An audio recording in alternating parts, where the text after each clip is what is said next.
These few examples are an indication of how we are responding to new needs in a manner that mirrors John of God's own understanding of his mission.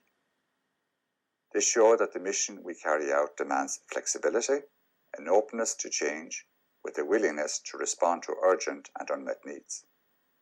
It is a measure of your dedication to the work of St. John of God and your identification with his vision that has resulted in so many new initiatives being developed and are continuing to be developed even as I speak. It seems to me the intrinsic nature of hospitality inculcates in the follower of John of God a sensitivity towards or an awareness of the needs of people that elicits from them a response that is in accord with his philosophy and spirit. In many parts of the world, we continue the traditional apostolates or works for people with a long-term illness. Here too, we are engaged in the process of deinstitutionalization or normalization, which means relocating people back into the community, living in small group homes or on their own, depending on their ability and particular need. They now form part of the wider community and participate in its various activities. With support systems that we provide in partnership with local government or other agencies, people previously dependent now enjoy an improved quality of life and to a degree of independence and self-actualization previously not considered possible. The professional expertise and skills that each one of you has, together with your own human qualities, enriches hospitality. I know that many of you, and indeed sometimes the families of some of you, make many sacrifices because of the requirements of hospitality. For this, I sincerely thank you. These are not the only changes that have taken place, however, but there has been a very significant change in the way in which we brothers see our role. Many of us recall a period of history when our mission seemed constrained to those who were male and in our own hospitals or hospitals for which we were responsible. For a long time, we saw ourselves as providers of health care and social services. The role of the laity in that mission was one of support.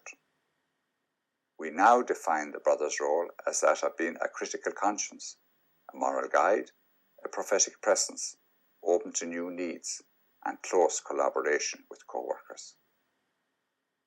What do we mean by critical conscience? In any situation, the brother should be the one who can be relied upon to critique the situation according to Christian values and the John of God tradition. Moral guide. In any situation, the brother should be the one who can be relied upon to promote the course of action that is right and just according to Christian values and the John of God tradition. Prophetic presence. In any situation, the brother should be the one who can be relied upon to proclaim and promote the reign of God. Any brother, in any situation, alone or in community, young or old, sick or well, can carry out this role. I would even say that the brother has an iconic role in that he, by his life choice and religious profession, always personifies the relationship that John of God had with the people he served, the people who worked with him, and the people who were his benefactors. In fact, he felt a brother to everyone he met. I usually call everyone my brother. Some people feel that in order to preserve tradition, that things need to remain the same, static as it were. In my reflection on this situation, I keep recalling a French axiom, plus ça change, plus c'est la même chose. The more things change, the more they remain the same. Whether we are aware of it or not, all of us have changed.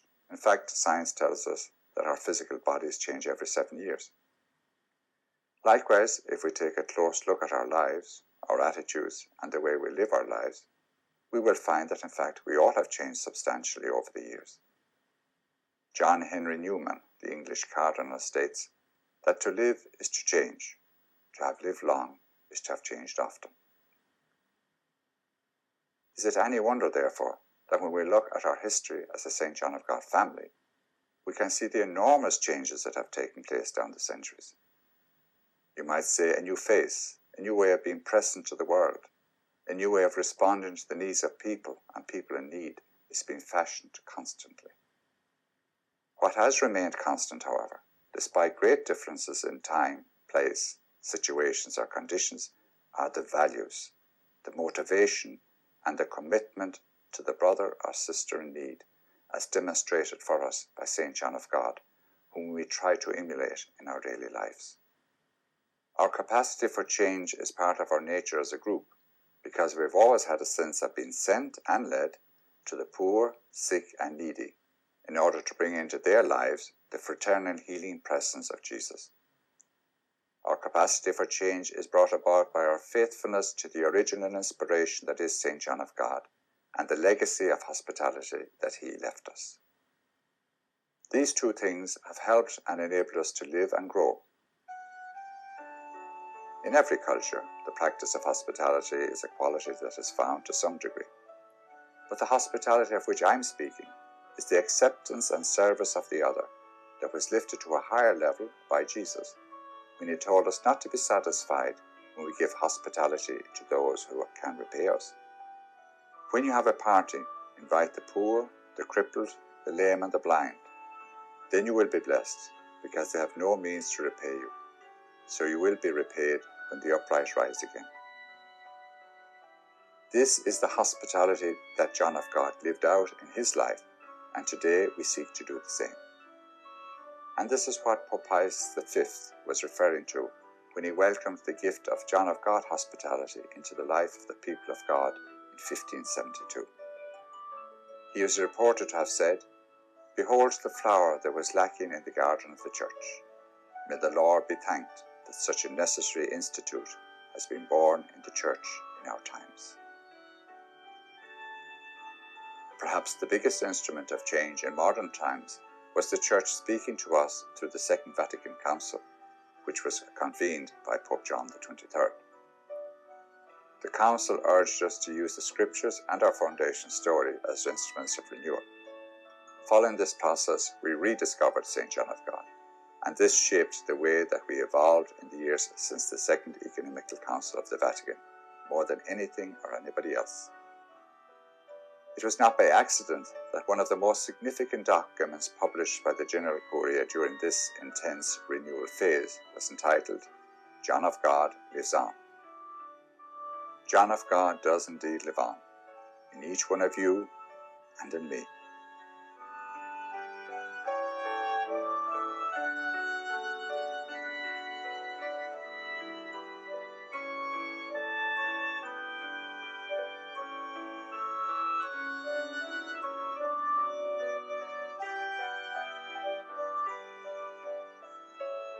Soon after I became Prior General, in talking with brothers and co-workers, I found myself frequently referring to the changing face of the order. That fact is self-evident, but I also saw that this changing process disturbs some of the people to whom I speak.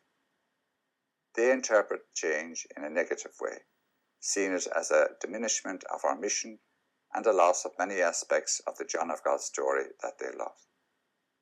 I feel compelled to offer another interpretation.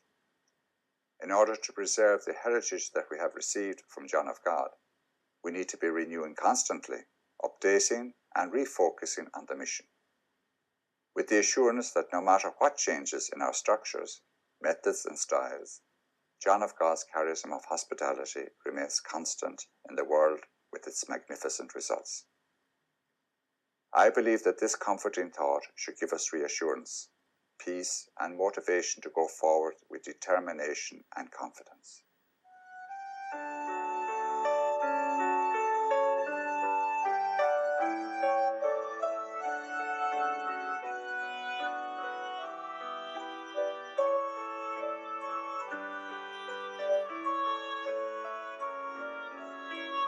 I would now like to share with you the significance of being a religious brother.